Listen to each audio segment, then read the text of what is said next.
Et si je te disais que le moment où tu as eu l'impression de perdre le contrôle de ta vie était peut-être le moment où tu as commencé à la retrouver. Je sais. Quand tout s'écroule, c'est probablement la dernière chose qu'on a envie d'entendre. Parce que lorsque le chaos s'invite dans notre vie, on ne cherche pas une leçon. On cherche une sortie, une solution. On veut simplement que tout redevienne comme avant. Que les problèmes disparaissent et que les réponses arrivent. Que, en fait, cette sensation d'être perdu s'arrête enfin. Mais laisse-moi te poser une question.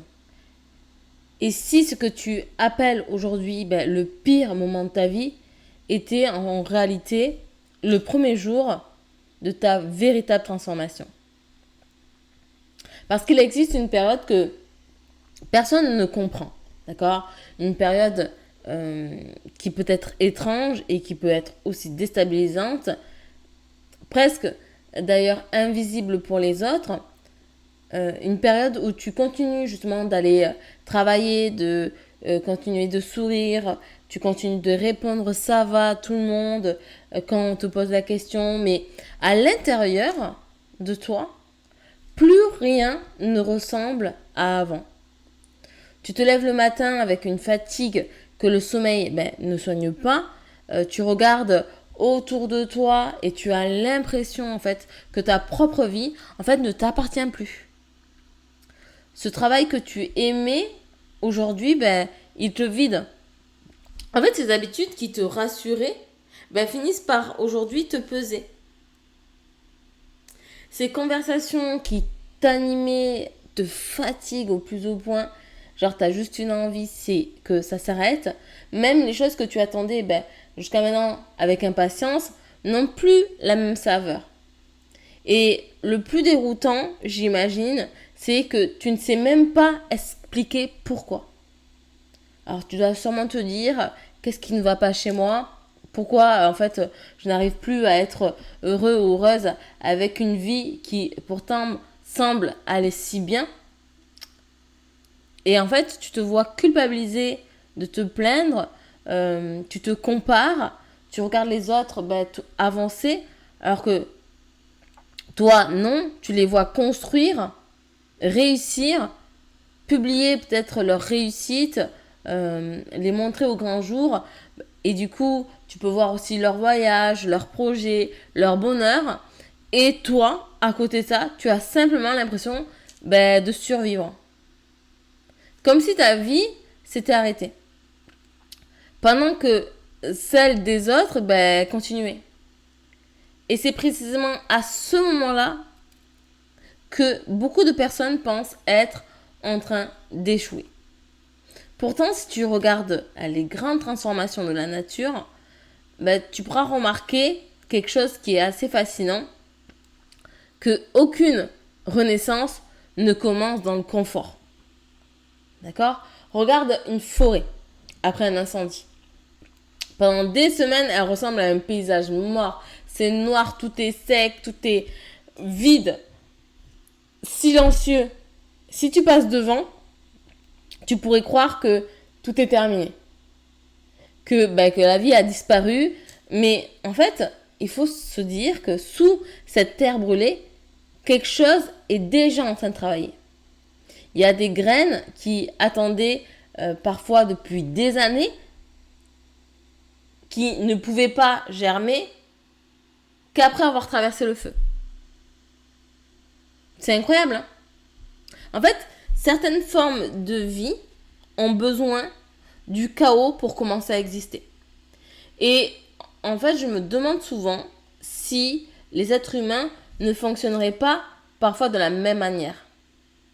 Parce qu'il existe des versions de nous-mêmes qui, en fait, ne peuvent pas naître tant que l'ancienne continue d'occuper toute la place. Alors la vie ou simplement les circonstances, en fait, que tu vis, que tu traverses, finissent par nous pousser hors de ce qui était devenu trop petit pour nous. Et c'est là que tout devient inconfortable, en fait, parce que notre cerveau, lui, il n'aime pas le changement. Il préfère un mal connu à une liberté inconnue.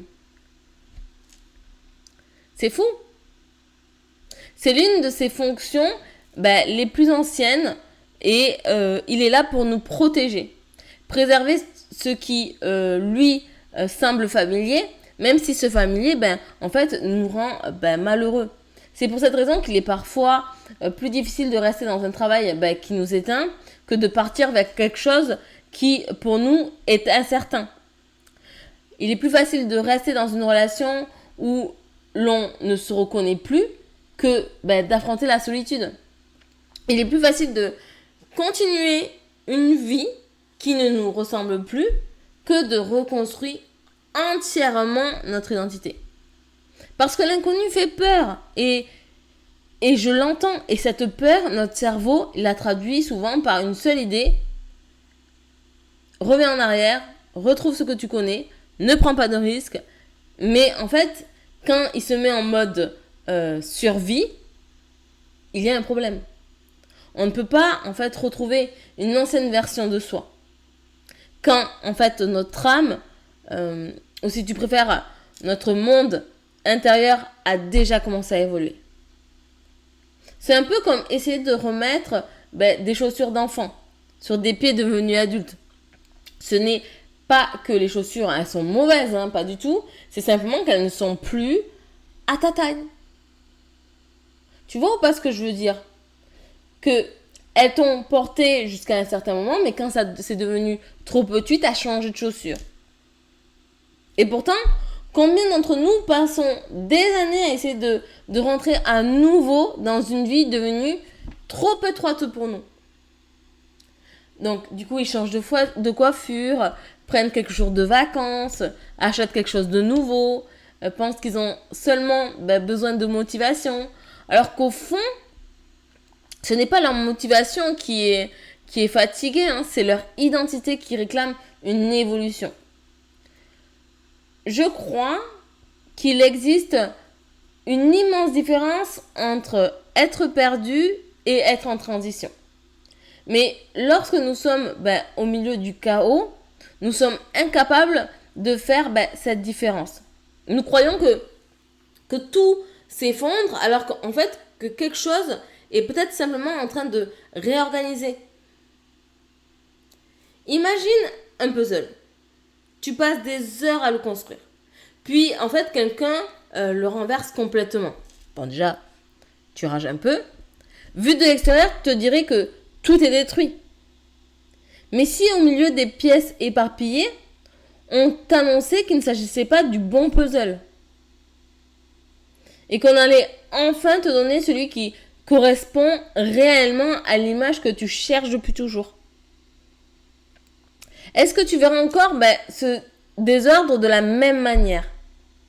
Peut-être pas. Parce que le chaos change complètement de sens à partir du moment où l'on comprend qu'il prépare quelque chose. Et je sais, c'est difficile, parce que lorsqu'on traverse une période sombre, on n'a pas encore accès à cette compréhension. On est simplement, en fait, fatigué. On doute, on se sent vide, on remet tout en question. Même soi-même. En fait, tu regardes ton reflet dans le miroir et tu te demandes où est passée la personne que tu étais.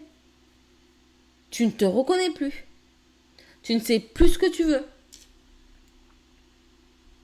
Tu ne sais même plus ce qui te rend heureux, en fait. Et cette sensation est profondément angoissante. Même si tu pouvais te transmettre une seule idée aujourd'hui, ça serait laquelle? Moi, je te conseillerais celle-ci.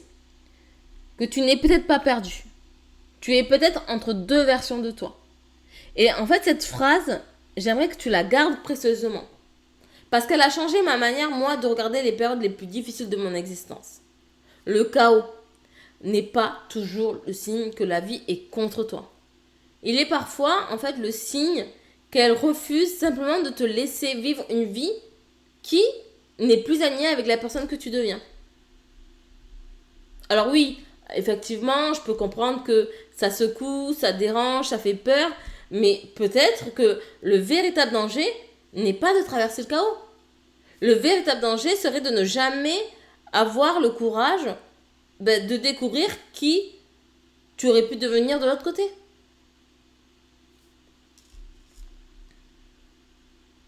Il y a une chose qui m'a longtemps intriguée, c'est pourquoi certaines personnes restent-elles des années dans une vie qui les éteint. Alors j'ai pu le voir durant pas mal de coaching ou de guidance, il y a des personnes qui tiennent vraiment à leur vie. Et alors qu'ils sont plus forcément alignés avec cette vie, mais ils la tiennent dur comme fer. Alors qu'au fond d'elles, elles savent déjà que cette vie ne leur correspond plus. Pourquoi attendons-nous parfois si longtemps avant de changer? Pourquoi avons-nous besoin d'arriver à un point de rupture avant d'oser écouter en fait ce qui murmure en nous depuis des mois? Parfois même, certaines personnes que j'ai pu consulter, c'était depuis des années. Et en fait, j'ai longtemps cru que c'était un manque de courage. Mais aujourd'hui, je pense que c'est beaucoup plus profond que ça en fait. Notre cerveau est une incroyable machine en fait de survie. Son objectif premier n'est pas en fait de nous rendre heureux. Son objectif est de nous garder en vie. C'est tout. Et pour lui, ce qui est connu est presque toujours plus rassurant que ce qui est inconnu. Même si ce connu nous fait souffrir, c'est pour cette raison que certaines personnes restent dans un emploi qui les vide, qu'elles continuent une relation où elles ne se sentent plus elles-mêmes, qu'elles répètent les mêmes habitudes, les mêmes schémas, les mêmes choix, encore et encore, pas parce qu'elles aiment cette souffrance, mais parce que cette souffrance, en fait, est devenue familière. Et le familier a quelque chose d'étrangement rassurant. C'est un paradoxe. Nous rêvons de changement, mais nous sommes programmés pour éviter tout ce qui bouleverse nos repères. Alors, lorsque la vie commence à nous pousser dans une nouvelle direction, il y a comme une bataille invisible qui est en train de s'engager. D'un côté, il y a cette petite voix qui murmure, qui te murmure, tu ne peux plus continuer comme ça. Tu le sens, d'accord? Et de l'autre, une autre voix répond, qui répond à la première voix, qui te dit oui, mais si tu changes tout, que va-t-il se passer en fait? Et cette deuxième voix, en fait, elle est souvent beaucoup plus forte. Parce qu'elle est alimentée par la peur. La peur de perdre, la peur d'échouer, la peur de décevoir, la peur de regretter, la peur de ne plus savoir qui l'on est. Alors du coup, cette peur nous fait repousser, nous fait attendre. Et en fait, nous sommes en train de négocier avec nous-mêmes. Allez, encore quelques mois, après les vacances, quand j'aurai plus d'argent, quand je serai prêt. Mais la vérité, c'est qu'on se sent presque jamais totalement prêt à changer de vie. On n'aime pas le changement. Notre cerveau n'aime pas le changement. Parce qu'on ne peut pas obtenir des certitudes d'une personne qui a déjà traversé le pont. D'accord?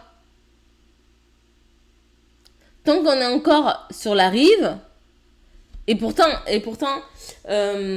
combien d'opportunités avons-nous laissé passer? Parce que nous attendions de ne plus avoir peur. Tu sais, je crois qu'il y a une phrase qui résume parfaitement cette pérose. Le cerveau cherche la sécurité, l'âme cherche l'expansion. Que tu sois sensible à cette idée ou non, elle décrit quelque chose que beaucoup ressentent. Parce qu'une partie de toi veut rester là où tout est prévisible et une autre ne supporte plus de vivre une vie trop petite. Et lorsque ces deux forces s'affrontent, cela crée une immense fatigue intérieure. Tu as peut-être déjà ressenti ça. Tu passes une journée entière sans avoir fait grand-chose et pourtant tu es épuisé. Pourquoi? Parce que tu n'es pas seulement fatigué physiquement. Tu es fatigué de lutter contre toi-même. Tu avances, puis tu recules, puis tu abandonnes. tu espères, puis tu doutes. En fait, cette guerre silencieuse consomme une énergie immense. Et c'est souvent à ce moment-là que certaines personnes commencent à croire qu'elles sont dépressives. Alors, en fait, qu'elles vivent parfois une profonde crise de sens. Attention, cela ne signifie absolument pas que toute souffrance émotionnelle est un réalignement. Parce qu'il existe des situations où un accompagnement psychologique ou médical est essentiel. Et demander de l'aide est une véritable force. Mais il arrive aussi qu'une période de grand questionnement ne soit pas le signe que quelque chose ne fonctionne pas, mais plutôt le signe qu'une partie de nous refuse désormais de continuer à vivre comme avant. Et cette nuance, en fait, elle change tout. Parce que si tu crois que tu es cassé, tu vas chercher à te réparer. Mais si tu comprends que tu es peut-être en train de te transformer, alors tu ne regarderas plus cette période avec les mêmes yeux, avec le même regard. Tu commenceras à te poser les bonnes questions. Comme, qu'est-ce que cette période essaie de m'apprendre sur moi-même? Au lieu, justement, de te dire ou de te répéter, pourquoi est-ce que ça m'arrive à moi? Ce simple changement de question peut te transformer complètement une manière de traverser une épreuve. Parce que certaines réponses n'apparaissent pas qu'à ceux qui arrêtent de lutter contre ce qu'ils vivent. Je repense souvent à cette image du papillon. Alors moi j'adore les papillons, pour ceux qui me connaissent. Et regarde le papillon. Avant de pouvoir voler, il passe par une étape que personne n'envie, d'accord? Il est enfermé à l'étroit, immobile. Si quelqu'un observait uniquement ce moment, il pourrait croire que tout est arrêté, que rien ne se passe. Et pourtant, à l'intérieur, la transformation, elle est immense. Elle est invisible, elle est silencieuse, elle est irréversible. Et je trouve cette image bouleversante. Parce que, en fait, nous jugeons souvent notre évolution uniquement à ce qui est visible. Nous voulons voir des résultats, des changements, des réussites, des preuves. Mais en fait, la plupart des transformations profondes commencent loin des regards. Dans le silence, dans les doutes, dans les nuits où l'on ne dort plus très bien, dans les questions qui reviennent en fait sans cesse dans cette étrange impression que quelque chose veut naître sans encore savoir quoi. Et c'est précisément cette période que beaucoup abandonnent. Parce qu'elle est inconfortable. Parce qu'elle ne ressemble pas à la réussite. Et je l'entends, je comprends. Parce qu'elle donne l'impression de reculer. Alors qu'en réalité, on est parfois simplement en train de prendre de l'élan. J'aime beaucoup cette phrase qui dit que le chaos détruit rarement ce qui est solide. Il révèle surtout ce qui ne pouvait plus tenir. Réfléchis un instant à cette phrase. Lorsqu'une tempête traverse une forêt, les arbres profondément enracinés résistent souvent. En revanche, ceux dont les racines étaient fragiles, ils vont tomber. La tempête n'a pas créé leur fragilité, elle l'a révélée. C'est tout. Il en va parfois de même dans nos vies. Le chaos ne crée pas toujours en fait les problèmes. Il les met en lumière.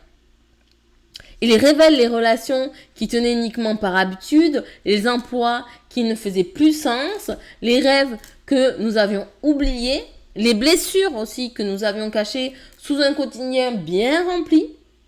Et c'est inconfortable, mais profondément libérateur. Parce qu'on ne peut transformer que ce que l'on voit enfin, d'accord? Peut-être que ce vide que tu ressens n'est pas une absence. Peut-être qu'il est juste un espace que la vie est en train justement de libérer pour quelque chose qui te ressemble davantage. Et je sais que le vide fait peur parce qu'il ne promet rien, il ne donne aucune garantie. Mais si tu regardes en arrière, tu remarqueras peut-être que chaque grande étape de ta vie a commencé par un moment où tu ne savais plus très bien où tu allais. Comme si, avant chaque nouveau chapitre, la vie prenait toujours quelques pages blanches. Et peut-être que ces pages blanches ne sont pas là pour te faire peur. Peut-être qu'elles attendent simplement que tu oses enfin écrire une histoire différente.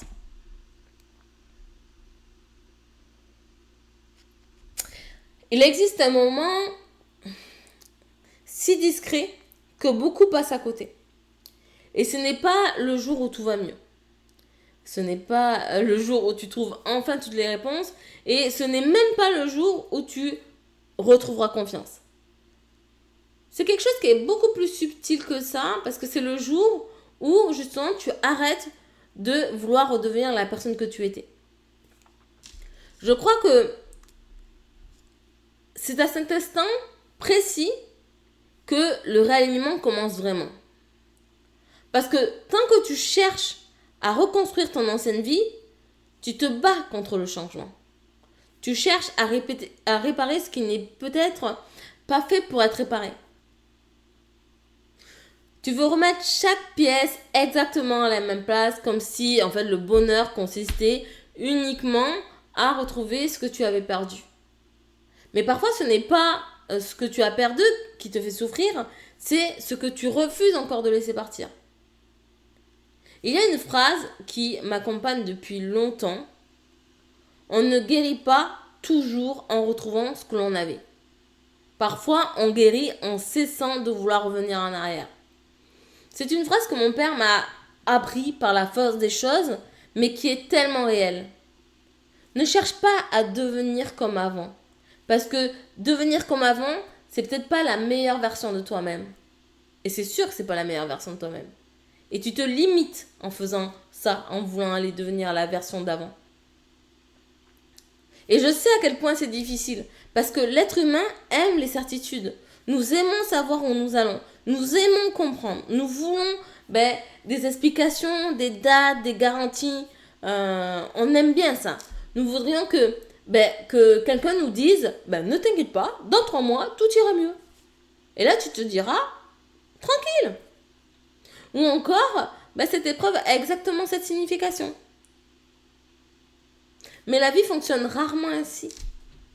Elle avance dans le brouillard et le brouillard a quelque chose d'assez étrange en fait. Il ne te montre jamais tout le chemin. Il t'autorise simplement à voir le pas suivant. Pas davantage. Et pourtant, ce pas est souvent suffisant. En fait, il y a des périodes où l'on ne peut pas construire l'avenir. On peut seulement continuer à marcher. Un jour après l'autre, une respiration après l'autre, une décision après l'autre, et c'est précisément là que quelque chose change. Parce que sans t'en rendre compte, tu commences à ne plus regarder derrière toi. Tu regardes devant. Même si tu n'aperçois encore presque de rien, beaucoup de personnes qui traversent justement une période de réalignement racontent une expérience assez particulière. Elles ont l'impression que certaines rencontres arrivent au bon moment. Tu sais, je t'ai pas rencontré par hasard, je ne vis pas ça par hasard. Qu'un livre, tombe entre leurs mains alors qu'elles avaient précisément besoin de lire ces mots. Vous voyez ce que je veux dire? Une conversation qui répond à une question qu'elles se posaient en silence. Une vidéo qui apparaît au moment où elles se sentaient complètement perdues.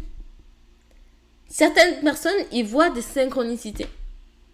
D'autres parlent simplement de notre cerveau qui devient plus attentif à ce qui résonne avec nos préoccupations du moment. Et tu sais quoi? Au fond, ce n'est peut-être pas la question la plus importante parce que, quelle que soit l'explication qu'on l'on choisit, ce qui compte réellement, c'est ce que ces moments réveillent en nous. Ils nous rappellent que nous ne sommes plus tout à fait la même personne. Nous commençons à voir des choses que nous ne remarquions pas auparavant, comme si en fait notre regard s'était déplacé. Comme si quelque chose à l'intérieur s'était doucement ouvert. Et je trouve cela magnifique parce que le réalignement ne consiste pas toujours à changer de vie du jour au lendemain. Il commence souvent par une nouvelle manière de regarder sa propre existence. Le même paysage, les mêmes personnes, le même quotidien, mais un regard différent. Et parfois, c'est ce regard qui change tout. Je le dis souvent dans mes guidances parce que ça ressort beaucoup. Tu vas changer de vision. Tu vas changer ta façon de voir cette situation, cette personne. Ça change tout de changer de regard.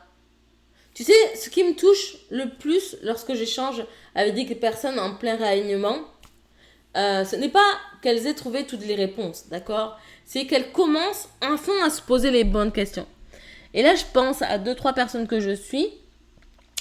Mais avant, elles me demandaient pourquoi est-ce que la vie s'acharne contre moi, d'accord? Pourquoi ça? Pourquoi je vis ça? Nanana.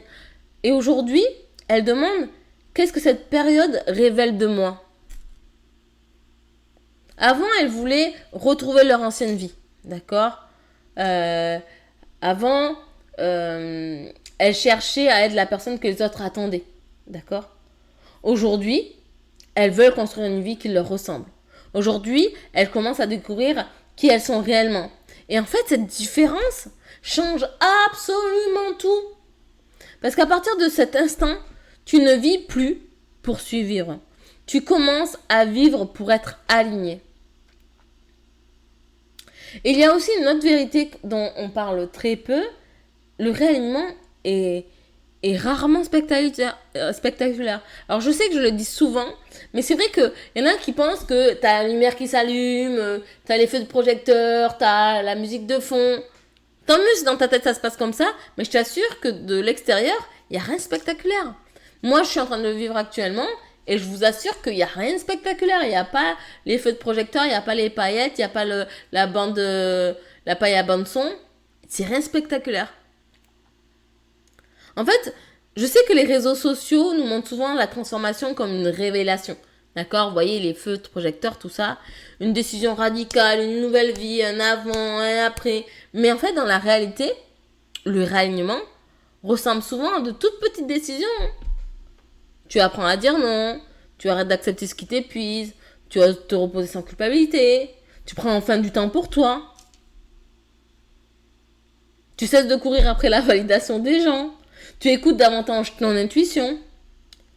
Tu te surprends en fait à ne plus répondre immédiatement aux attentes des autres. Et en fait, ces petits gestes, mis bout à bout, finissent par transformer une existence entière. Parce qu'une vie, en fait, ne change pas seulement grâce aux grands tournants. Elle change aussi grâce aux choix silencieux que personne ne voit. J'aimerais te partager une image. Imagine que toute ta vie, tu es porté un sac à dos. Au début, il était léger. Puis, au fil de tes années, les autres y ont déposé leurs attentes, leurs peurs, leurs croyances, leurs projections. Puis toi, tu as ajouté des déceptions, tes regrets, tes culpabilités, tes je ne suis pas assez, tes je devrais être plus. Et un jour, tu t'effondres. Tu crois que c'est parce que tu es devenu faible, alors qu'en réalité, tu portes simplement un poids qui n'a jamais été conçu pour être porté par une seule personne. Le réalignement, ce n'est pas devenir quelqu'un de plus fort. C'est apprendre à déposer ce sac. Alors je parle beaucoup de cette image de sac à dos, mais c'est parce que ça nous met une image directe. Quand on porte plus lourd que ce qu'on devrait porter, on n'avance pas. On peut se casser le dos. Il faut apprendre à déposer ce sac, petit à petit, jusqu'à retrouver justement la sensation de marcher librement. Imagine de monter une montagne avec ton sac à dos plein, parce que c'est exactement ça. Il faut que tu t'allèges. Et peut-être que c'est cela le véritable message caché derrière le chaos. Il ne vient pas te dire que tu as échoué, loin de là. Il vient te montrer tout ce que tu ne peux plus continuer à porter. Il ne détruit pas ta vie. Le chaos ne détruit pas ta vie. Il enlève, progressivement tout ce qui t'empêchait de vivre pleinement la tienne. Il y a une phrase que j'aimerais que tu gardes avec toi. Peut-être même que tu auras envie de l'écrire quelque part. Et je te dirais, je t'encouragerais de le faire. Tu n'es pas en train de perdre ta vie. Tu es peut-être en train de perdre tout ce qui t'empêchait enfin de la vivre. Et lorsque cette idée commence à s'installer, quelque chose change. Tu respires différemment, tu luttes un peu moins, tu fais davantage confiance en chemin. Alors non pas parce que tu sais exactement où il mène, mais parce que tu comprends enfin qu'il y a une différence immense entre être perdu et être en train de devenir. J'aimerais te raconter quelque chose. Revenons à l'histoire du papillon. Lorsque, en fait, nous regardons un papillon, nous admirons ses couleurs. Sa légèreté, sa liberté, il vole, il virevolte. Mais presque personne ne parle de la lutte qu'il a dû mener pour sortir de son cocon. Hein? Et pourtant, c'est cette lutte qui lui permet de voler aujourd'hui. Si quelqu'un ouvrait le cocon à sa place, par compassion d'âme, le papillon ne développerait jamais la force nécessaire pour déployer ses ailes. Ce qui ressemble à une souffrance inutile est parfois ce qui prépare une liberté durable, sur du long terme. Je trouve que cette image est profondément réconfortante parce qu'elle nous rappelle que toutes les difficultés ne sont pas des obstacles. Certaines sont des passages et je sais qu'on est au cœur de la tempête, on ne voit pas un passage. D'accord ? On voit seulement la pluie. D'accord ? Le vent, le froid, l'incertitude. On regarde autour de soi et on a l'impression que tout le monde avance pendant que nous sommes immobilisés. Mais laisse-moi te dire quelque chose que j'aurais aimé entendre il y a quelques années, c'est que tu n'es pas en retard. Tu avances simplement sur un chemin qui ne ressemble pas à celui des autres. Et ce chemin, personne ne peut le parcourir à ta place. Nous avons cette habitude étrange de mesurer notre vie avec la règle des autres. À 30 ans, je devrais avoir réussi. À 40 ans, je devrais être installé. À 50 ans, je devrais avoir tout compris. Mais qui a écrit ces règles en fait ? Qui a décidé qu'une vie devait suivre un calendrier précis ? La nature ne fonctionne pas ainsi, d'accord ? Il y a des arbres qui fleurissent très tôt, d'autres mettent des années avant d'offrir leurs premiers fruits, et pourtant personne ne dit à un chêne qu'il a échoué parce qu'il pousse moins vite qu'un cerisier. Personne. Pourquoi sommes-nous si durs avec nous-mêmes ? Pourquoi exigeons-nous de notre propre vie qu'elle avance au rythme des autres ? Alors peut-être parce que nous avons oublié une vérité essentielle, le réalignement n'est certainement pas une course. Moi je le vois comme un retour vers ce qui est profondément vivant en nous. Et ce retour demande parfois du temps, il demande du silence, il demande du courage, il demande d'accepter de ne plus tout comprendre, il demande aussi une chose très difficile, c'est de faire confiance. De se faire confiance et de faire confiance en l'univers. Avant d'avoir toutes les preuves, alors non pas une confiance aveugle, d'accord, mais une confiance intérieure surtout. Cette petite voix qui dit doucement, continue, vas-y, je crois en toi. Même lorsque le résultat n'est pas encore visible. Tu sais, il existe un moment que j'aime énormément dans les transformations profondes. Ce n'est pas le moment où tout devient parfait. C'est celui où tu réalises que tu ne cherches plus à redevenir la personne que tu étais. En fait, tu souris différemment. Tu réagis différemment. Tu choisis différemment. Les mêmes situations qui t'auraient vidé autrefois ne t'atteignent plus de la même manière. Et tu comprends alors quelque chose de magnifique. Ce n'est pas la vie qui a changé, c'est ton regard. Encore une fois. Et lorsque ton regard change, tout un monde change avec lui. Je crois que le véritable réalignement ne consiste pas à attirer une vie parfaite, il consiste à devenir une personne qui n'a plus besoin de trahir ce qu'elle ressent pour être acceptée. Une personne qui n'a plus besoin de porter des masques, qui ne construit plus ses journées uniquement pour répondre aux attentes des autres, qui ose enfin habiter pleinement sa propre existence, parce qu'au fond, ce n'est pas le chaos qui nous fait le plus souffrir, c'est la résistance. C'est cette énergie immense que nous dépensons à vouloir retenir une version de nous qui demande simplement à partir. Et si au lieu de lutter contre chaque changement, tu commençais à lui poser une autre question. Alors, pas pourquoi moi, mais plutôt qu'est-ce que cette étape essaie de me faire grandir en moi. Et je t'assure que tu serais surpris de voir comment cette simple question peut changer la manière de traverser une épreuve. Parce que certaines réponses ne viennent jamais lorsque nous exigeons de tout comprendre. Elles arrivent lorsque nous acceptons enfin d'avancer malgré l'incertitude. Et si tu regardes en arrière, je suis presque certaine que tu trouveras déjà plusieurs moments où tu croyais que tout était terminé. Cette rupture qui semblait insurmontable, cet emploi que tu pensais ne jamais quitter, cette porte qui s'est fermée, cette personne qui est partie, ce projet qui a échoué. Sur le moment, tout cela ressemblait à une fin. Et aujourd'hui, tu sais que c'était un tournant en fait. Alors pourquoi serait-ce différent cette fois-ci encore? Pourquoi ce que tu traverses aujourd'hui serait-il pas forcément la fin? Serait-il forcément la fin, pardon? Et pas le début d'autre chose? Je ne connais pas ton histoire et je ne sais pas ce que tu portes. Je ne sais pas ce qui t'a amené jusqu'à cette vidéo. Mais une chose est certaine, si tu es encore ici, c'est qu'une partie de toi refuse d'abandonner. Même fatiguée, même perdue, même découragée, elle continue de chercher. Et cette partie-là, prends-en soin parce que c'est elle qui te conduira vers la suite. Alors si en ce moment tu as l'impression que plus rien ne va, n'oublie jamais ceci. Les saisons ne demandent jamais la permission pour changer. L'hiver ne s'exclut pas d'être froid, le printemps ne se justifie pas de revenir, et toi non plus. Tu n'as pas à t'excuser d'être en train d'évoluer. Certaines personnes comprendront, d'autres non, et on s'en fout, d'accord? Certaines resteront, d'autres partiront, certaines applaudiront, d'autres te diront que tu as changé, et elles auront probablement raison, parce que le but n'a jamais été de rester la même personne toute ta vie. Hein. Le but est de devenir la personne que tu étais censée devenir. Alors si aujourd'hui tout semble désordonné, si tu ne reconnais plus ta vie, si tu doutes de toi, respire. Respire. Peut-être que tu n'assistes pas à un effondrement, peut-être que tu assistes à une naissance.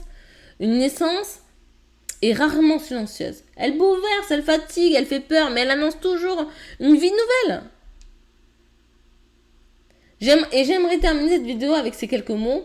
En fait, ne déteste pas trop vite les périodes qui t'ont obligé à ralentir.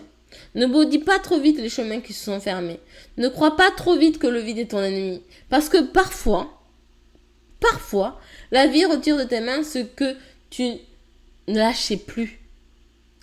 Simplement pour te permettre de recevoir ce qui t'attendait depuis longtemps.